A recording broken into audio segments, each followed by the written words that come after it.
On m'a dit beaucoup de mauvaises choses sur toi. Je te donne ma fille, mais est-ce que je peux te faire confiance? Quand je voulais me marier, j'ai eu un obstacle. Un obstacle s'est levé sur mon chemin. Le père spirituel de mon épouse devait nous bénir en mariage. Il a été déjà d'accord. Quand il est venu seulement au Congo, il est allé chez nous au Katanga. Quand il est rentré, il est allé au Canada. Je ne sais pas ce qui s'est passé.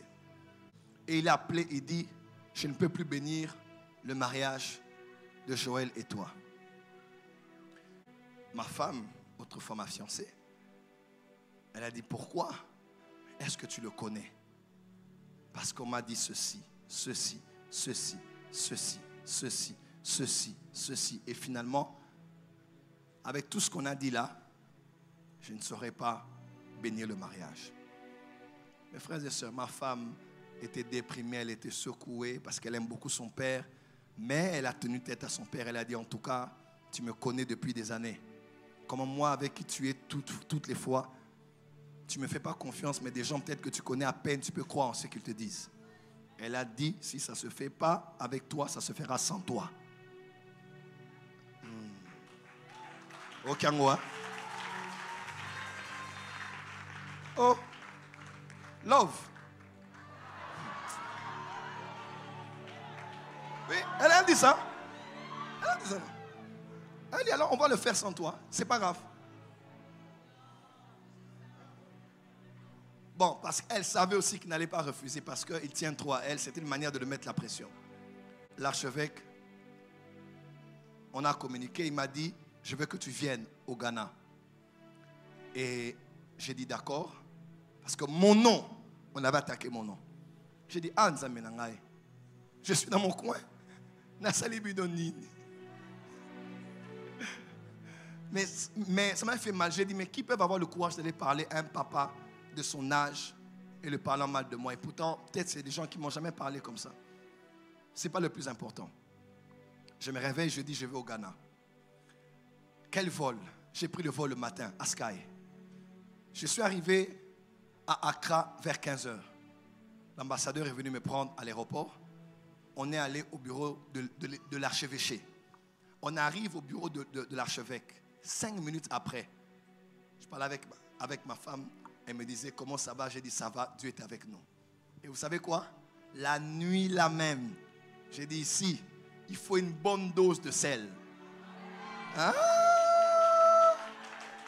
Toute cette période-là, je me lavais avec, je disais, Seigneur, je lave mon nom de tout ce qui a été dit. Je faisais mes prières.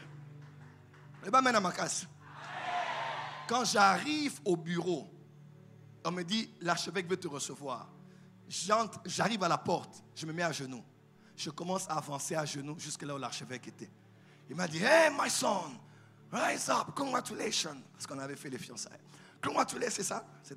Congratulations. Et je me suis mis, il m'a regardé, il m'a dit, comment ça va? J'ai dit, je vais bien papa. J'étais à genoux, il m'a dit, non, lève-toi, mets-toi. Et il m'a dit, on m'a dit beaucoup de mauvaises choses sur toi. Beaucoup de mauvaises choses, beaucoup.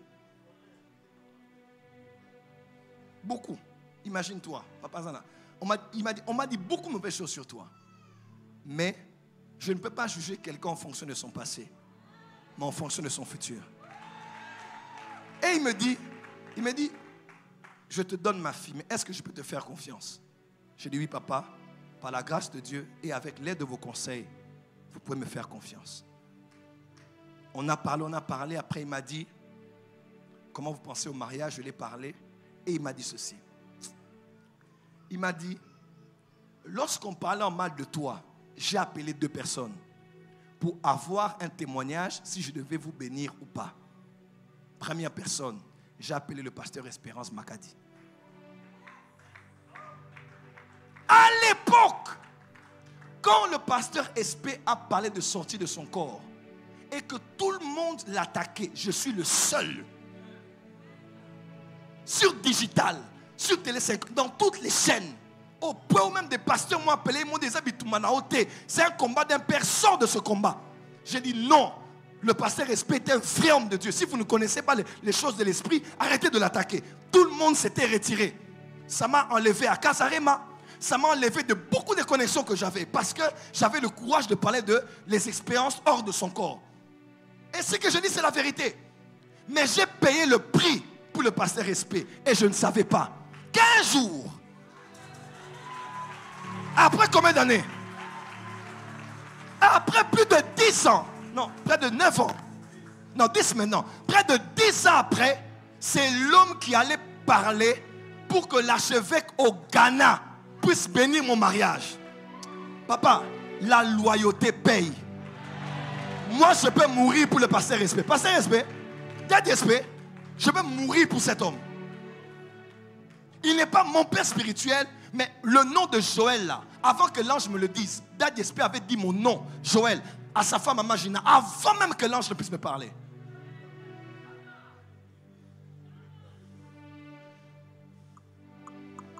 Quand j'allais me marier la première fois, il est le seul pasteur à Kinshasa qui m'a donné $1000 quand j'allais faire la dot. Le seul pasteur dans tout Kinshasa, peu importe où j'étais, c'est le seul qui m'a donné l'argent. Les autres me disaient, viens, je vais contribuer. Ils n'ont jamais contribué.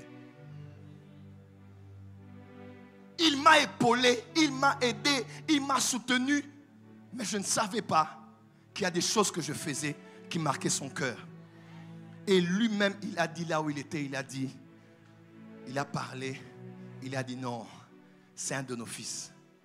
Il faut que tu bénisses le mariage. Écoutez-moi, dans la vie, il faut être visionnaire. Il y a des gens qu'on n'abandonne pas.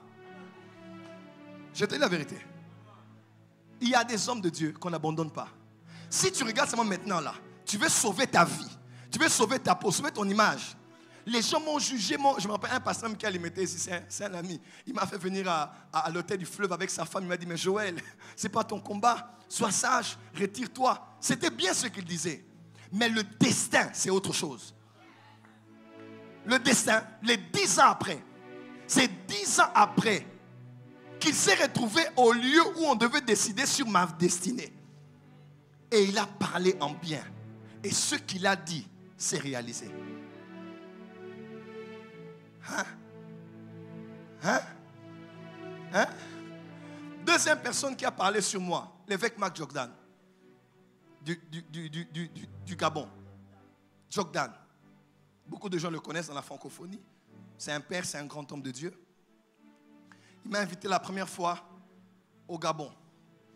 Mais il y avait tellement beaucoup de choses politiques. Moi aussi, j'avais des pressions de Boumachi. Je n'étais pas parti. Bref, j'ai commencé sans le savoir à manquer des rendez-vous avec lui qu'il avait blessé. Et beaucoup de choses qui s'étaient passées dont je vous tais beaucoup de détails. Mais on s'est retrouvés en Côte d'Ivoire dans la coalition des apôtres de l'Afrique avec le bishop Alexandre Amazou qui est à Kinshasa maintenant d'ailleurs là.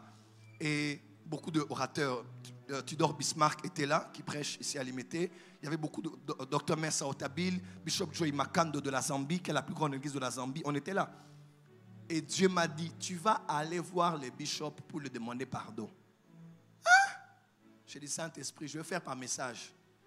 Je vais partir. Il dit, non, tu vas aller lui demander pardon. J'ai dit, ah, Seigneur. Oh, ça c'est quoi ça encore? Je me rappelle à l'époque, je parlais avec le prophète Héritier Grâce. J'ai dit, hé, les Kinanga, il dit, vieux, il faut obéir au Saint-Esprit quand il te parle. J'ai dit, pardon. Il m'a dit, tu vas aller t'humilier pour demander pardon. J'ai dit, ah, moi aussi déjà je suis homme de Dieu. On est tous autour de la table ronde ici. Il représente le Gabon, je représente la RDC. Je suis le seul homme de Dieu qui représente le Congo là, dans la coalition des apôtres de l'Afrique. Il m'a dit, tu vas aller, et tu sais quand tu es ami du Saint-Esprit, tu vas aller en face demander pardon. J'ai dit, j'étais à l'hôtel en face. La conférence était au Radisson, à Abidjan. J'arrive de ma chambre, Dieu m'enlève la paix. Il me dit, tant que tu n'as pas réglé ça, tu n'es pas mon disciple. Si tu es un enfant de Dieu, un vrai enfant de Dieu, tu vas demander pardon.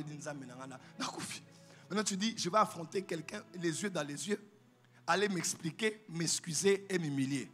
Papa, c'était le matin qu'on avait rendez-vous. La nuit était courte. Je priais que la nuit soit longue. Mais un peu, je ferme les yeux, 2 heures. Un peu les yeux, 4 heures. Un peu les yeux, pourquoi le temps avance vite comme ça? Je me lève, je m'habille, je dis, ah, non, ok. Quand tu aimes Dieu, tu vas obéir au Saint-Esprit. Parce que Dieu est plus sage que nous. Des fois, Dieu t'exige quelque chose, ce n'est pas forcément pour la forme. Il sait ce qu'il y a derrière ça. Je suis allé, je me suis assis, j'ai demandé pardon, je me suis mis à genoux. J'ai dit, homme de Dieu, vous êtes un père, pardonnez-moi pour telle chose. Et mon âme était affligée, j'ai versé des larmes. J'ai demandé pardon.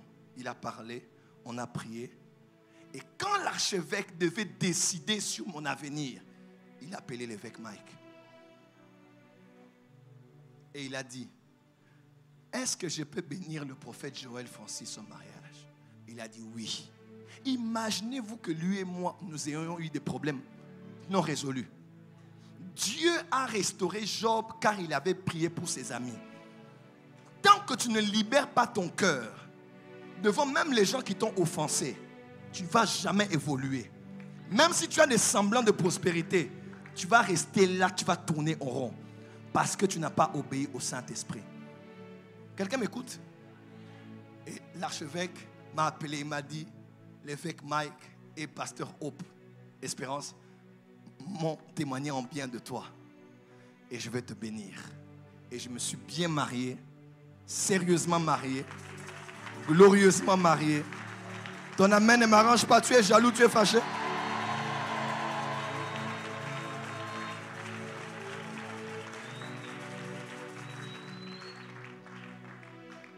Voyez loin dans la vie. Soyez sage dans les relations. Qui sait, c'est peut-être moi qui parlera pour toi devant un chef. Sois bien avec moi. Dis à ton voisin, s'il te plaît, tu ne connais pas demain. Sois bien avec moi. Vous est-il déjà arrivé de vous poser ces questions? Qui suis-je? Pourquoi suis-je sur la terre? C'est tout à fait normal, car cela arrive à tout le monde. La Bible et l'aide du Saint-Esprit nous donnent les réponses claires à ces questions existentielles. Si vous aussi, vous voulez découvrir votre vocation, gagner du temps, en finir avec les statu quo, cette impression de tourner en rond, se sentir inutile et perdu, veuillez cliquer sur le lien qui est en dessous de cette vidéo pour regarder l'atelier qui vous est offert.